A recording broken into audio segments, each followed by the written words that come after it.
Keajaiban saat penyaliban menurut Injil Lukas. Lukas 23 ayat 44 sampai ayat 47. Lukas 23 ayat 44 sampai 47.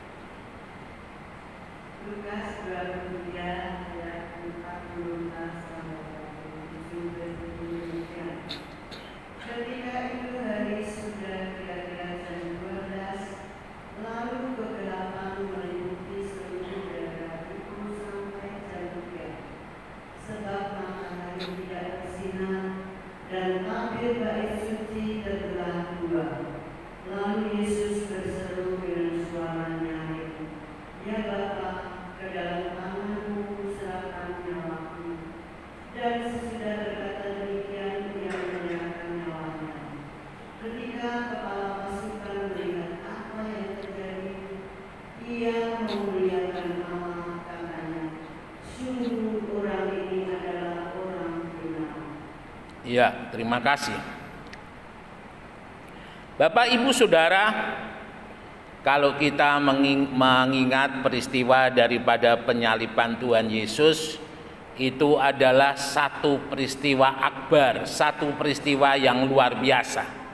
Bangsa Israel, mereka merayakan hari-hari besarnya, dan ada hari besar yang sangat-sangat di mana seluruh orang Yahudi mereka kumpul di Yerusalem. Salah satunya adalah hari raya Paskah. Kita tahu bahwa Paskah yang pertama dilakukan saat bangsa Israel keluar dari Mesir, ya. Dan kemudian pada saat Tuhan Yesus disalib. Dan ini menjadi satu hal yang terus-menerus dikerjakan oleh gereja sampai dengan hari ini. Ketika kita mengangkat anggur, mengangkat cawan yang berisi anggur, kemudian memakan roti, maka kita percaya bahwa saat itu kita menerima persekutuan di dalam tubuh dan darah Tuhan. Saudara yang dikasihi oleh Tuhan, melakukan Paskah pada awal daripada gereja mula-mula ketika orang-orang Israel dijajah oleh bangsa Romawi, itu bukan perayaan yang mudah untuk dilaksanakan. Karena setiap kali mereka merayakan Paskah, ada mata-mata yang dikirim oleh pemerintah Romawi untuk mengintip orang-orang Kristen ini sedang melakukan apa. Dan pada zaman Nero, ketika mereka mendapati saat hari raya Paskah dan orang-orang yang berkumpul itu, mereka mengatakan, inilah tubuhku, makanlah. Maka orang Romawi menganggap itu adalah sebuah tata cara kanibalisme, yaitu dengan membunuh orang untuk dimakan. Sehingga setiap kali mereka merayakan Paskah, maka mereka sudah diintip dengan hukuman mati oleh pemerintah Romawi. Bapak, Ibu, Saudara yang dikasihi oleh Tuhan, peristiwa daripada Jumat Agung atau nanti dilanjutkan dengan Paskah. Jumat Agung itu adalah saat di mana Tuhan Yesus mengalami penyaliban, ya. Sementara Paskah nanti adalah saat kebangkitan daripada Tuhan. Ketika penyaliban Tuhan Yesus mati, dan ketika Paskah Tuhan Yesus bangkit. Ada dua sisi yang berbeda dalam hal ini, tetapi dalam tubuh yang sama, yaitu tubuh Yesus.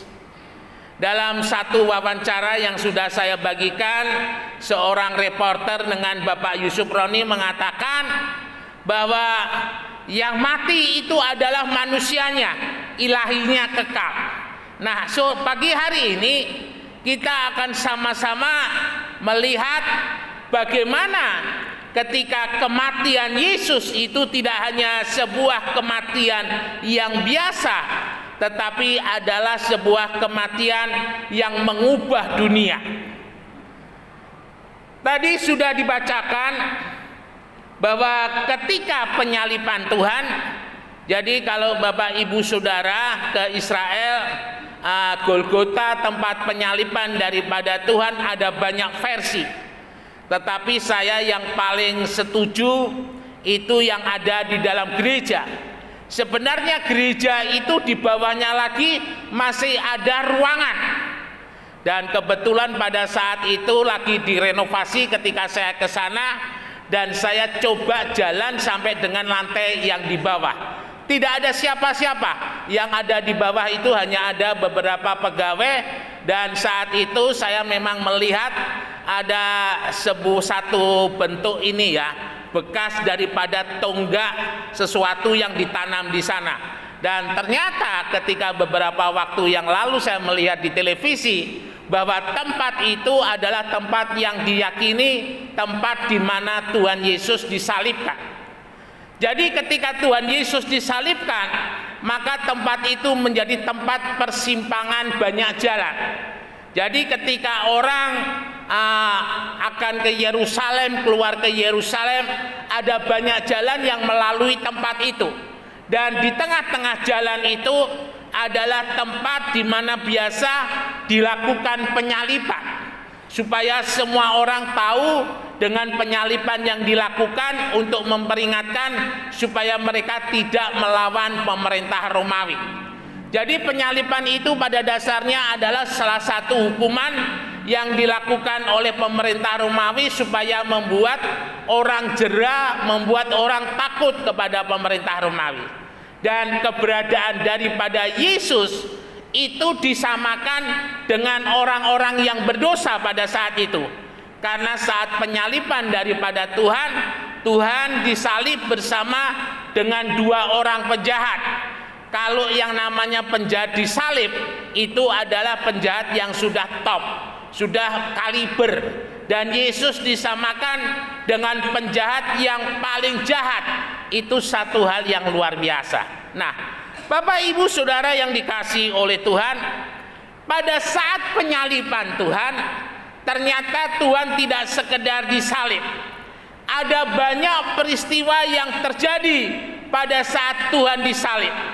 Dan kalau Bapak Ibu Saudara suatu saat nanti ada berkat dan pergi ke Israel, ketika Bapak Ibu Saudara mengikuti perjalanan daripada salib, jadi kalau tidak salah ada perbedaan sedikit ya, stasi atau jalan perhentian daripada penyaliban Tuhan menurut versi Katolik dan menurut Protestan.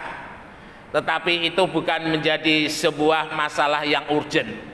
Nah, Bapak Ibu Saudara, ketika kita melihat salib Tuhan, maka di sana ada peristiwa-peristiwa yang terjadi pada saat Tuhan disalib. Nah, kita mau melihat peristiwa-peristiwa itu. Yang pertama, ayat yang ke-44 dikatakan, ketika itu hari sudah kira-kira jam 12, lalu kegelapan meliputi seluruh daerah itu sampai jam 3. Bapak Ibu Saudara, jam 12 siang itu adalah puncak daripada matahari menyinari bumi.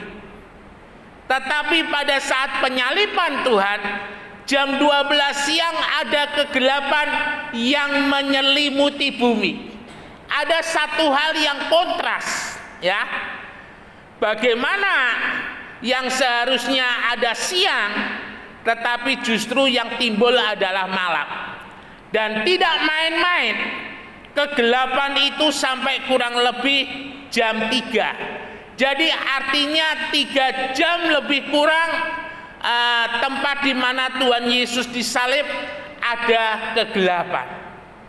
Bapak Ibu Saudara yang dikasihi oleh Tuhan, dalam kehidupan kita sadar seringkali kita menghadapi yang namanya lembah kelam.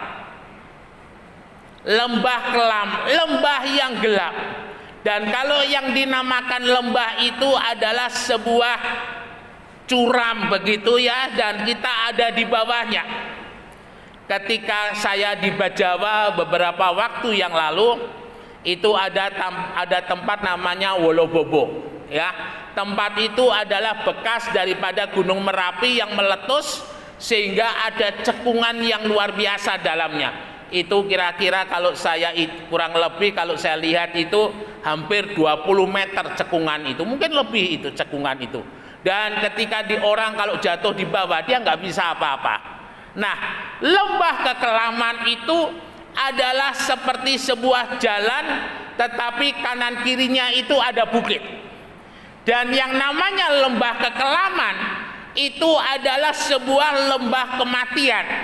Dan kalau itu lembah kematian, orang yang lewat di situ 100% dia tidak akan kembali dengan hidup.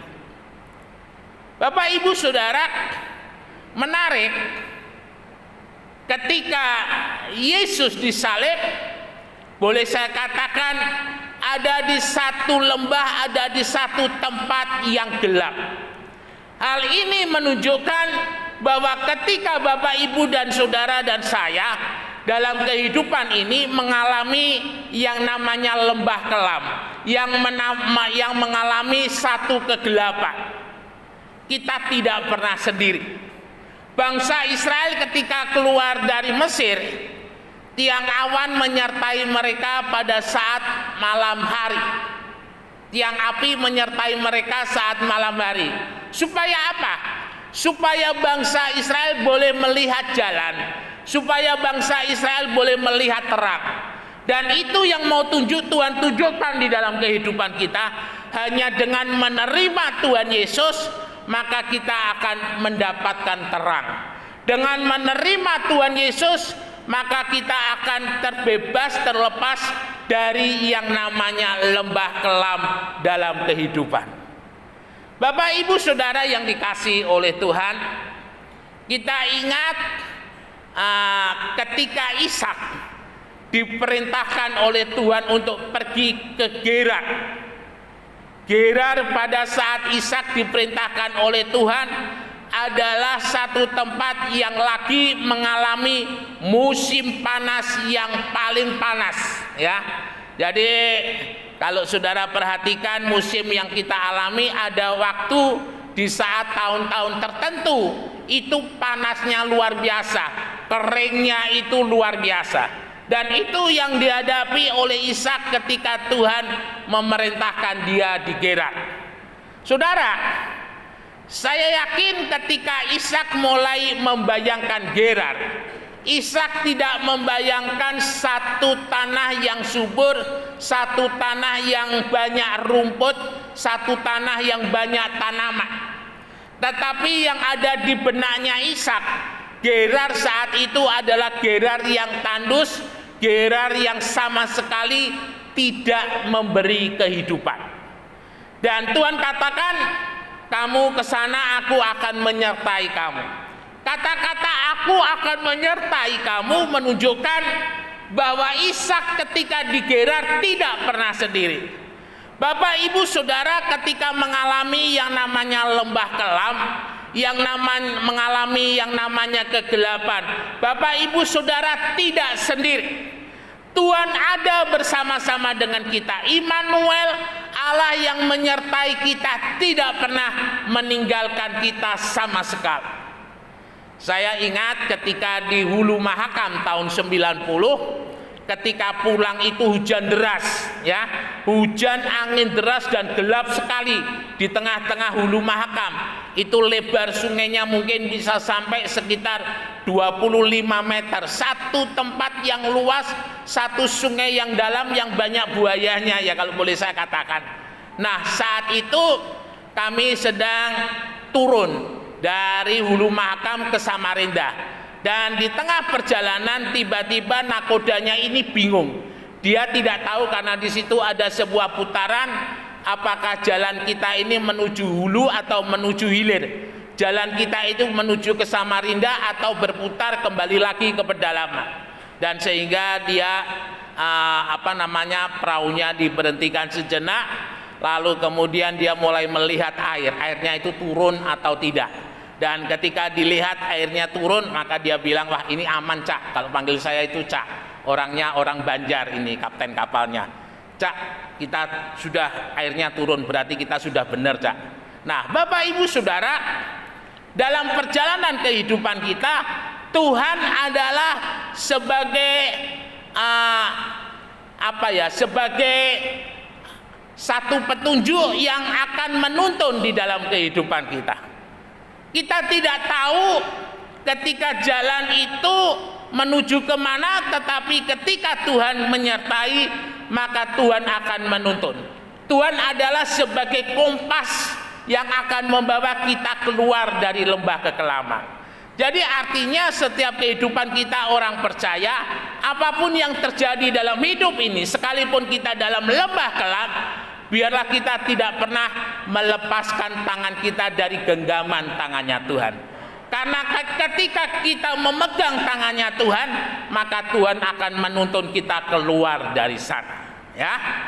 Kemudian yang kedua adalah matahari tidak bersinar. Bapak Ibu Saudara yang dikasihi oleh Tuhan, kita tidak pernah mengalami yang namanya matahari berhenti bersinar. Karena matahari itu adalah salah satu sumber cahaya yang diciptakan oleh Tuhan. Dan sampai hari ini tidak ada orang yang pernah mendekat ke matahari. Karena baru berapa jarak juta kilometer, maka panasnya itu sudah, kalau boleh saya katakan, sudah membakar daripada tubuh manusia. Sehingga matahari itu adalah sumber panas yang luar biasa. Dan kalau dikatakan matahari gelap atau matahari tidak bersinar, artinya ada sebuah peristiwa besar yang terjadi, ada sebuah masalah yang terjadi. Dan ketika matahari itu gelap, itu bukannya terjadi gerhana matahari, karena posisi daripada bumi pada saat itu diperhitungkan ada di tengah-tengah antara bulan dan matahari, ya, sehingga tidak mungkin pada saat itu terjadi gerhana. Bapak Ibu Saudara yang dikasihi oleh Tuhan, matahari adalah sebagai sumber terang. Bapak Ibu bisa membayangkan ketika sumber terang itu mati, sumber terang itu padam, atau dengan kata lain ditutupi, ada yang menutupi, maka kegelapan itu akan terjadi dalam hidup ini. Saudara, kadang di dalam kehidupan kita menutupi terangnya Tuhan. Kita menutupi cahayanya Tuhan untuk menuntun di dalam kehidupan kita. Kekurang taatan kita, kekurang percayaan kita seringkali menjadikan kita menutup daripada mataharinya Tuhan untuk menyinari dalam kehidupan kita. Saudara bisa bayangkan ketika pada saat kita berjalan maka matahari tidak bersinar, maka pada saat itu kalau boleh saya katakan karena tidak ada bekal lampu dan sebagainya, kita pasti akan berhenti di tempat itu. Nah, ketika ada kegelapan dan kita berhenti, maka kita tidak bisa melanjutkan perjalanan. Ketika tidak bisa melanjutkan perjalanan, kemungkinannya ada dua. Apakah nanti kita masih bisa terus berjalan, ataukah kita hanya berhenti sampai di situ. Bapak Ibu Saudara yang dikasihi oleh Tuhan, kita melihat bangsa Israel yang keluar dari Mesir. Kalau boleh saya katakan, orang-orang yang keluar dari Mesir, mereka ada menghadapi matahari yang gelap, matahari yang tidak bersinar, ya. Dan kita tahu orang-orang yang keluar dari Mesir, mereka mati semua di padang gurun selama 40 tahun. Jadi 600.000 orang yang keluar dari Mesir, mereka satu demi satu mati di padang gurun selama 40 tahun. Sehingga yang masuk ke tanah perjanjian yang dipimpin oleh Yosua adalah generasi-generasi yang lahir di dalam perjalanan. Nah, ini adalah satu hal yang ironi, satu hal yang sebenarnya Tuhan tidak inginkan terjadi dalam kehidupan kita. Tuhan mau dalam segala keadaan hidup ini kita ada bersama-sama dengan Tuhan, ya. Ketika kita bersama dengan Tuhan, kegelapan itu hanya sementara. Ketika kita bersama dengan Tuhan, matahari yang meskipun tidak menyinarkan cahayanya, ketika Tuhan menyertai, kita pasti akan bisa sampai kepada tujuan. Hari-hari ini di tengah-tengah pergumulan, di tengah-tengah perjuangan kita, jangan pernah tinggalkan Tuhan. Tetap terus bersama-sama dengan Tuhan, saudara akan sampai ke tanah perjanjian, saudara akan sampai kepada kemenangan. Yang terakhir, tirai bait Allah itu terbelah menjadi dua.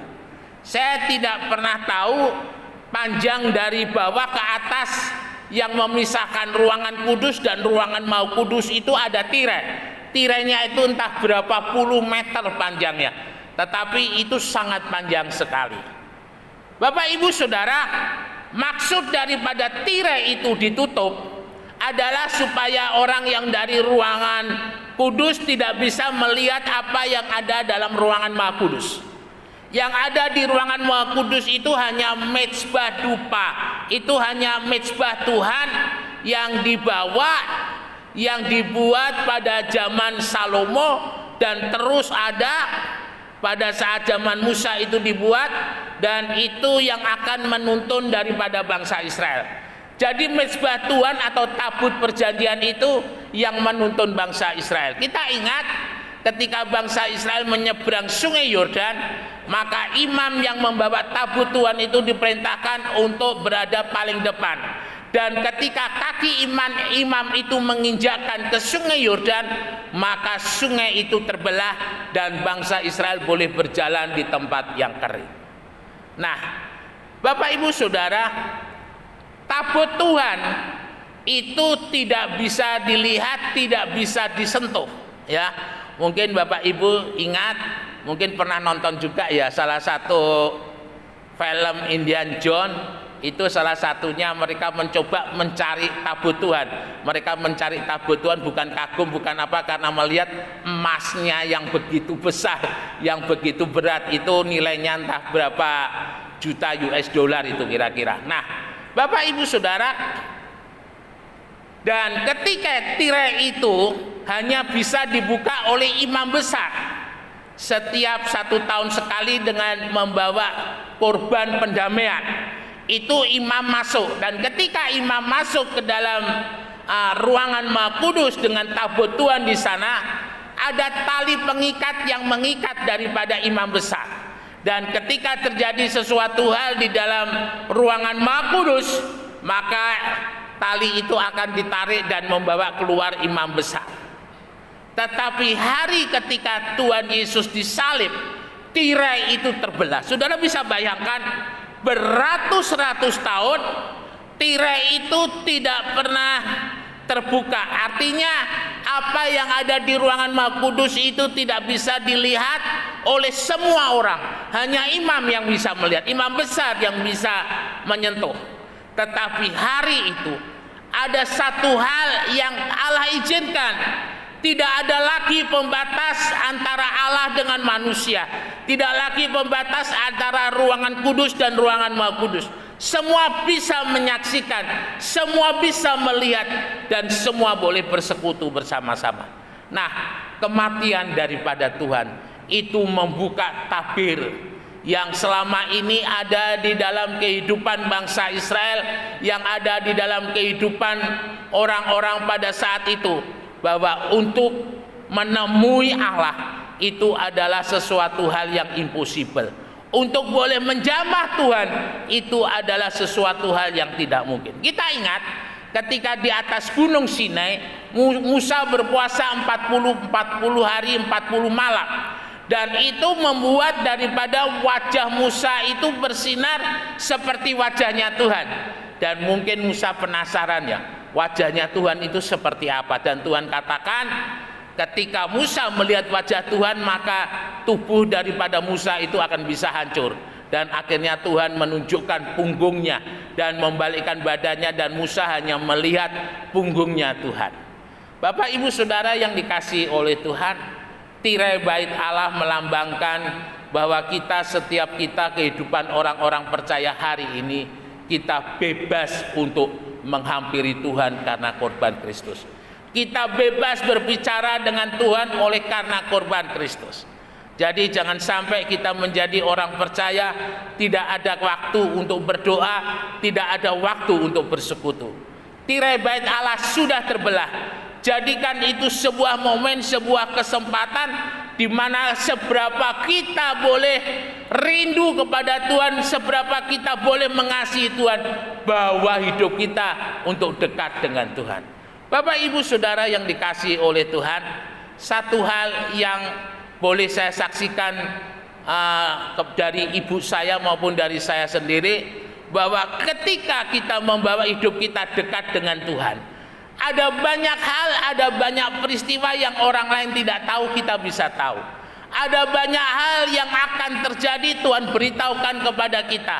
Ada banyak peristiwa yang akan menimpa, tetapi kita diberitahu oleh Tuhan supaya kita mempersiapkan segala sesuatunya. Dan ini adalah sebuah pengalaman-pengalaman yang menjadi milik bagi semua orang percaya. Pengalaman bersama-sama dengan Tuhan, mengalami karunia-karunia yang daripada Tuhan adalah milik daripada orang percaya untuk kita boleh sama-sama nikmati. Biarlah lewat kematian daripada Tuhan kita tidak sia-siakan. Tirai bait Allah sudah terbelah. Kita jadikan itu momen di dalam kehidupan kita untuk semakin dekat kepada Tuhan, semakin mengasihi Tuhan, semakin bersekutu dengan Tuhan, sehingga Tuhan boleh membukakan segala rahasia-rahasia, segala tabir yang menutupi dalam kehidupan kita untuk kita bisa melihat dan kita bisa berdoa dan kita bisa memohon kekuatan hikmat daripadanya untuk boleh menghadapi semuanya itu.